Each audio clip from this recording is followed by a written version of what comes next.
Guys, the market is heating back up again. I can't believe it, man. I thought it was cooling down for once. And we've got some appraisal issues coming up again. So today, we're going to give you your options when that appraisal falls short. You better get fired up. Lissette, what's going on? Happy Monday. Happy Monday, Joe. How are you? I'm amazing, man. I'm amazing. So we've got a big issue popping up. Not a big issue, but it pops up probably, 5-10% of the time. And I would say the higher the price point is, the more you're going to see this happening. You as a buyer are trying to come in on properties. You want to be strong. You want to win the deal. So you're presenting a full price or even sometimes over full price offer. And the problem is the appraisal falls short. So what do you do? What are your options, both as a buyer and a seller, when that appraisal falls short? What can you do? If you lost the deal, or do you have some options? Lissette, kick it off. Tell us some of the options that you have when that appraisal comes in short. Okay, well, first off, just right off the bat, it's an important conversation to have with both your buyer and your seller. So if you anticipate that an appraisal might be an issue, you lay down the groundwork and you explain to your seller, listen, we may have multiple offers. Some of them are coming over asking, but here are the comps, and this is why we priced your property for a certain price point, price range. And if these offers are coming in $10, $20, $30,000 over asking, we might have an issue with appraisal, because appraisal is going to be looking at the same comps that we're looking at as an agent when we're pricing your property. The same conversation goes to your buyer. You may want to go over asking, but can you back up that price point if the appraisal comes in short? So first of all, would be having that conversation with seller or buyer. And second of all, I'll be looking at the appraisal and seeing what comps they use to come to this price point for this evaluation. Maybe there's some properties that I missed. Maybe they missed something. Maybe they're not taking something into account in the property that could justify a higher price point. So taking a good look at that appraisal is where I would start. All great points. And I'll tell you, the discussion with the seller, a lot of times, let's say the property's worth 500 according to comps, right? They'll say, hey, can we start at 530? You can, but, and this is usually the conversation I have, even if we get a buyer at 530, I need you to mentally grab onto that 500 price point, because the appraiser's looking at the same things I'm looking at. It's going to be tough for them to come up to that 530 price point. So maybe we'll get an offer. Wouldn't that be exciting? And maybe we'll get lucky with an appraiser, but I want you to have that 500 price point in mind. I think that is incredibly helpful when it comes to preparing sellers and buyers. We get a lot of people right now who finally, it's cooled off enough.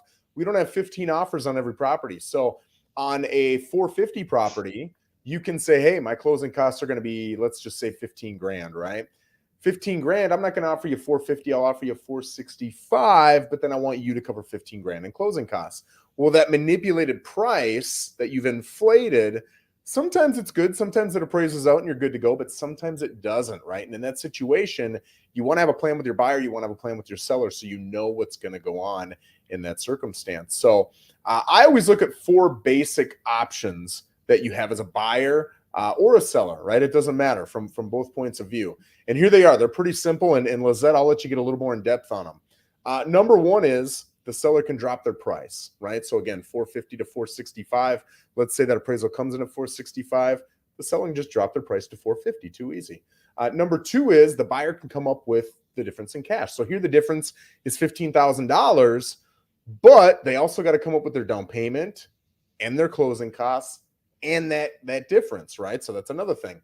The third thing is kind of a combination between the two. So it's 15 grand in this example.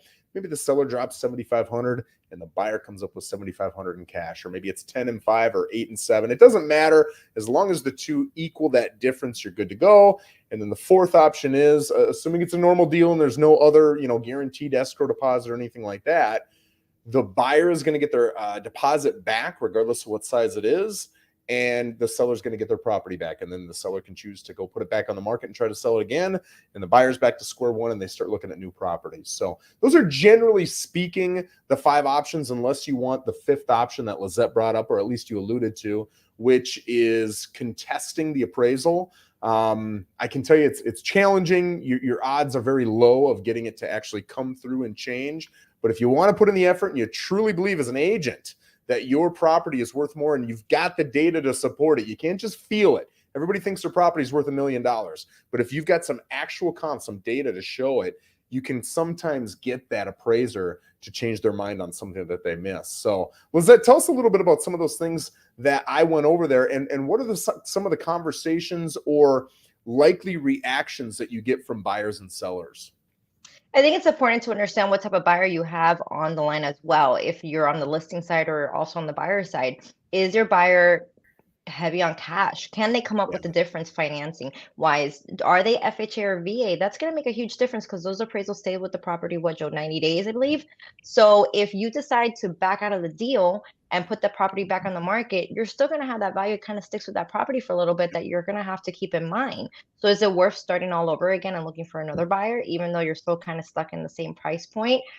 So yeah, negotiating, coming and meeting somewhere in the middle is a great option. If you have a buyer that can financially do it, really wants the property and can come up with a little bit of extra cash. Another option is maybe you threw in some credits for some repairs or for some closing costs. Maybe renegotiate those terms and take away some of those closing costs, assistance, credits and apply it towards bringing that price point down. Yep, a lot of different great options, great points that you made there. I think the biggest thing here from an agent standpoint is just preparing them mentally before it happens. If you can tell your buyers on the day they're putting in their offer or tell your sellers on the day they're accepting their offer, hey, there's a chance this falls short. Here's what the comps are showing. Here's what I would expect. Now they're in the mind frame that when that short appraisal comes in, they're already mentally prepared for it. And you know, and I know, hey, humans are emotional. It can be really tough out there. But if you're mentally prepared for something by a professional, it just makes it easier. Another thing I'd like to touch on is what's called appraisal gap coverage, right? We're not seeing a lot of this now, but I'm still seeing a little bit of it. We saw a lot of it 2-3 years ago. And let's go back to that 450, right? We're asking 450, but hey, I want the closing costs, so I'm going to offer you 465. And the appraisal comes in at 450, right? So we're 15 grand short. To make my offer look better on day one, let's say there's multiple different buyers in line and they've all got offers in. I want my offer to look better. Maybe I take off those closing costs. I'm still going to give you 15 grand over, but I'm not going to ask you to pay my closing costs because I know I'm competing against other offers.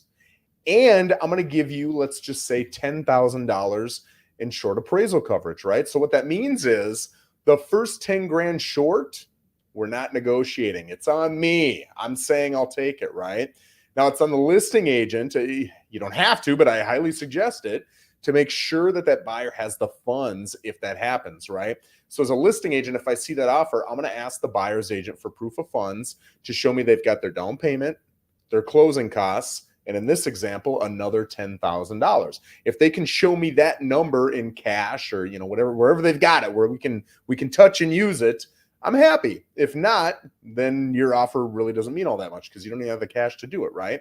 But now let's go back to that 465, but the appraisal comes in at 450 example. Now that first 10 grand out of the 15 covered, right? As a seller, I'm taking this offer in a lot of instances because I know that we're already high on price. If the price does come in or the appraisal comes in lower than what we're getting in price, a portion of that 10 grand is going to be covered. If it comes in 8 grand, it's all covered. 10 grand, it's all covered.